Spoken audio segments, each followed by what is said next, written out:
dimanche 5 novembre. Bah je vous avais pas menti, hein, ça continue. Hein.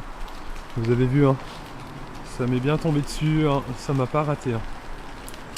Voilà, bah voilà, je vous montre. Hein. Donc on a tout ça qui s'est effondré sur les ruches. Vous voyez? C'est vraiment... enfin, tout est tombé quoi. Hein. Vraiment là... tout ce qui... Enfin, j'espère que tout ce qui pouvait tomber est tombé, que je vais être tranquille maintenant. Donc bah voilà. Vous avez vu, hein, c'est quand même moi qui pensais et tout, qui restait très positif et qui me disait bon, ça va bien se passer, t'inquiète pas, tu peux dormir tranquille, t'as bien sanglé les ruches, tu les as lestées, t'en as lesté beaucoup, t'as mis du poids dessus, tout ça, ça va bien se passer. Bon bah qu'à moitié finalement, parce que vous avez vu, hein, on est pris plein la gueule. Hein. Voici le cas. Vu qu'il fait tout le temps pas beau ici, tout le temps maintenant. On a eu peut-être un petit peu trop de beau temps, donc bah, maintenant il va faire que pleuvoir. Hein. Donc comment elle va ma petite ruche? Bon, personne ne sort. Hein. Bon, c'est la ruche d'un parrain. Voilà, d'un toit pour les abeilles. Bah, d'ailleurs ça m'aide bien, hein. Heureusement que j'ai ça. Hein. Donc bon, elle est là, elle va bien, l'entrée n'est pas bouchée. Bon, elle va bien, je pense qu'elle va bien. Mais c'est pareil, on va rester optimiste en fait. On va rester comme ça. Donc, je sais pas si vous avez vu, hein, c'est... Je sais pas, hein, ça monte à 8 mètres, hein, peut-être non, un petit peu moins, peut-être 7, 8 mètres, ouais, ça dépend. Donc, je sais pas du tout comment je vais faire. Si vous avez des idées, à mon avis, je pense que vous allez me confirmer. Mais vous feriez quoi à ma place? Je pense que là, il faut déplacer les ruches, hein, certainement, les ruches qui sont autour. Faire tomber les branches au sol et les couper, j'imagine. Je pense que c'est ça qu'il faut faire. Quoi. Il va falloir enlever tout ça, quoi. Mais bon, il faut pas trop les déplacer en ce moment. Même un petit peu, quoi. Ça... Bon, je verrai bien, de toute façon, ce qu'il faut faire. Je verrai. C'est... Bon. Ben, voilà. C'est... Comme vous pouvez le constater, hein. Avec moi, c'est que ça va être que des trucs comme ça. Alors si vous êtes abonné à ma chaîne, franchement vous avez eu raison parce que il m'arrive, c'est tout le temps des trucs comme ça. Hein. Vous allez voir, hein, c'est que ce soit l'été, l'hiver et tout, il m'arrive toutes sortes d'aventures. Ouais, c'est quand même un peu dingue. Et en plus, c'est pas un hasard que tout tombe comme ça. Parce que là, c'est le début des problèmes. C'est-à-dire, c'est que des petits soucis, que des petits trucs. Par exemple, ma voiture que j'utilise d'habitude, elle marche plus. Enfin, c'est pas qu'elle marche plus, c'est qu'elle démarre pas. Mais j'ai l'habitude. Hein. Donc j'ai une deuxième voiture. Et c'est rigolo parce que la deuxième voiture, en fait, les clés restaient bloquées sur le Neyman. On me l'a volée. Et on me l'a rendue, en fait, avec la marche avant qui fait le même truc que la marche arrière. Mais ça marche bien, c'est le principal. Mais c'est que des trucs comme ça, mais ça finit toujours pas s'arranger. Hein. C'est... Voilà. Mais bon, c'est... Vous voyez cette ruche? Eh ben, je trouve que elle me représente bien, vous voyez. Elle a tout pris sur la gueule, mais en fait, finalement, elle n'a pas bougé. Elle est restée bien comme ça, quoi. Voilà, parce que bon, bah, de toute façon, les problèmes, hein, c'est tout le monde. Hein. Puis il n'y a pas que les problèmes matériels, hein. Il y a aussi tout ce qui est à côté et tout. C'est jamais... vous avez toujours des choses qui sont jamais évidentes à gérer ou autre. Hein. C'est comme ça. Mais vous avez vu, hein, quand même, j'ai bien pris. Hein. Franchement, là, ça m'a pas raté. Hein. Pour une fois, souvent, j'échappe à ça. Vous voyez cette branche-là? Je vais vous la montrer. Là, celle-ci. Vous voyez? Elle est tombée l'année dernière. Vous avez vu? Elle est tombée à 20 cm de la ruche. Regardez, je vais vous montrer comment elle est tombée. Elle est tombée juste comme ça. Ça, c'est une branche qui est tombée l'année dernière, là, celle que je vous montre. Regardez, elle est tombée entre celle-ci et pile entre les deux ruches là. Elle n'a pas touché aux ruches, rien n'est tombé et tout, c'est génial. Ça, c'est tombé l'année dernière. Et je me suis dit, mais c'est pas possible, hein, j'ai vraiment de la chance, quoi. Mais là, par contre, cette année, elle n'a pas été épargnée. Elle a vraiment... Bon, elle a tout pris, hein. Elle a vraiment tout pris, quoi. Donc voilà. Devenez apiculteur, qu'il disait. Vous allez voir, c'est formidable. La nature, les abeilles, les petits oiseaux qui chantent. Ah là là. Devenez apiculteur, qu'il disait. Oh, ça me fait penser à une vidéo. Je sais pas si vous l'avez vu. C'est une vidéo du gouvernement. Vous avez quelqu'un en fait qui se reconvertit à l'apiculture. Il va chez un professionnel et tout est formidable, tout est génial, ça fait très féerique, ça fait un petit peu façon, c'est un petit peu tourné façon Walt Disney un petit peu. Et Et ce qui est rigolo, quoi, c'est que bon ben il parle pas des problèmes, quoi. Il parle pas du frelon, du varroa, tout est super, tout est magnifique. Et l'avantage avec moi, vous voyez, c'est que moi je vais vous montrer vraiment les vrais côtés de l'apiculture. Parce que bon, c'est vrai qu'on a un côté un peu magique et féerique et tout.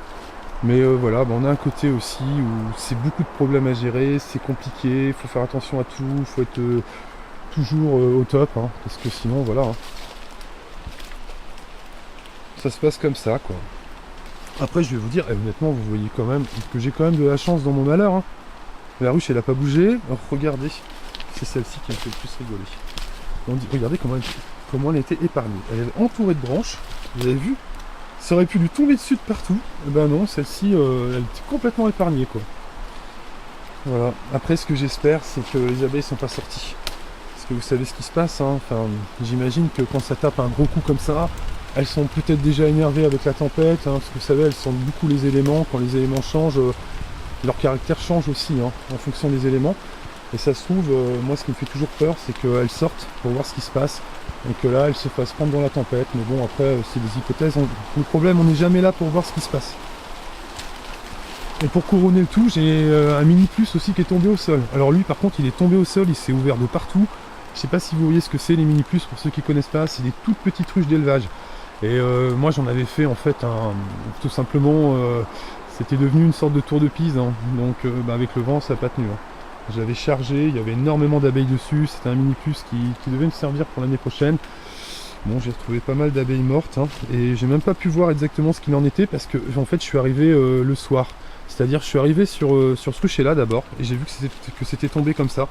Et je me suis dit, il est vraiment urgent de faire tous les ruchers. On ne sait jamais ce qui s'est passé, et en fait je suis tombé sur ce mini plus là qui était éclaté par terre. Il faisait nuit donc j'ai pas filmé, et puis de toute façon c'était hyper urgent. Donc j'avais même pas de lampe torche.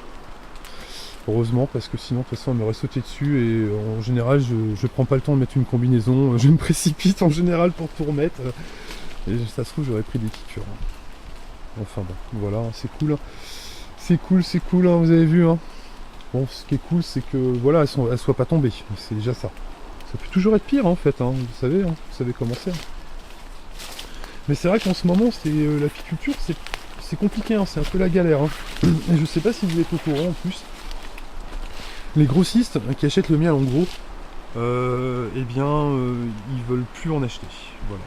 Ils ont déjà fait leur stock l'année dernière. L'année dernière, en fait, vous aviez beaucoup de production. Donc en fait, ils ont acheté beaucoup. Et cette année, en fait, ils n'ont pas vendu tout leur stock. Donc en fait, ils n'achètent pas. Moi, ils m'ont dit, on veut pas vous prendre votre miel parce qu'on en a déjà beaucoup. Et si on le prend, ce sera environ 20% moins cher que l'année dernière. Voilà, donc c'est des bonnes combines pour faire baisser les prix, hein, je pense, hein, aussi. Hein, je sais pas trop, je pourrais pas vous dire. Bon, la pluie revient, c'est comme toutes les vidéos, vous avez vu. Hein, bon, on a 10 minutes de soleil, 5 minutes de pluie, et c'est tout le temps comme ça. Donc voilà, quand c'est habitué, c'est le climat breton, c'est tout le temps comme ça. Il pleut tout le temps, voilà. Voilà, vous avez ça aussi, j'ai laissé, hein, j'aurais pu enlever ça hier, hein, mais j'ai laissé comme ça pour vous montrer, c'était comme ça. Les branches qui tombent, tout ça, quoi. Bah voilà, c'est comme ça, c'est la vie d'un apiculteur. Voilà. Au moins avec moi, vous avez vraiment comment ça se passe, vous voyez vraiment, il n'y a pas de trucage. Puis en plus, je vous fais des vidéos comme ça, il n'y a pas de montage, rien du tout. En plus, moi, ça me dérange pas de vous faire des vidéos, au contraire, parce que ça me prend vraiment pas longtemps. Je vous fais juste la vidéo, il n'y a pas de montage, je vous la mets comme ça directement. Et ça vous permet de voir un petit peu ce que je vis, quoi. Parce que c'est des bons moments l'apiculture, mais c'est aussi de la galère aussi quand même un petit peu. Hein. C'est jamais facile. Et pour couronner le tout, j'attends toujours ma déclaration de ruche de 2022. J'ai toujours pas ma déclaration de ruche de 2022. Et je sais pas si des gens ont déjà été dans cette situation.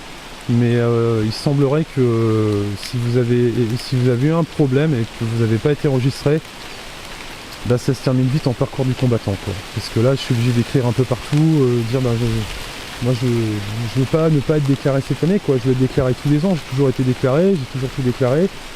Donc je vois pas pourquoi, voilà. Donc j'espère que ça va s'arranger. J'espère que je vais recevoir ma déclaration de 2022 avant de remplir celle de 2023. Oh, enfin on verra bien, c'est plein de petites choses. Ça avait commencé, hein, ça finit toujours par s'arranger et tout ça. Mais bon, ça rajoute des problèmes, ça prend du temps, voilà. Donc c'est pareil, j'aimerais bien faire une chaîne parce que là, bon ben je fais des vidéos, je vous montre un petit peu ce que je vis, tout ça, bon c'est sympa. Mais j'aimerais bien faire une chaîne d'apiculture un petit peu plus participative. Voilà, je vous avais déjà parlé de ça. J'ai pas le temps de le faire encore, mais je vais pas tarder à m'y mettre, hein. Là je termine juste le dossier apiculture, c'est-à-dire d'avoir un petit peu la paix avec ça. Et après je vais m'y mettre, hein, pour essayer de faire un truc un petit peu qu'on puisse communiquer ensemble, ça pourrait être plus sympa. Je vous dirai plus précisément quand je vais mettre ça en place. Donc voilà. Les choses, ça va donner du boulot un petit peu. Voilà, ben écoutez, je vous souhaite une belle journée, je vous dis à bientôt.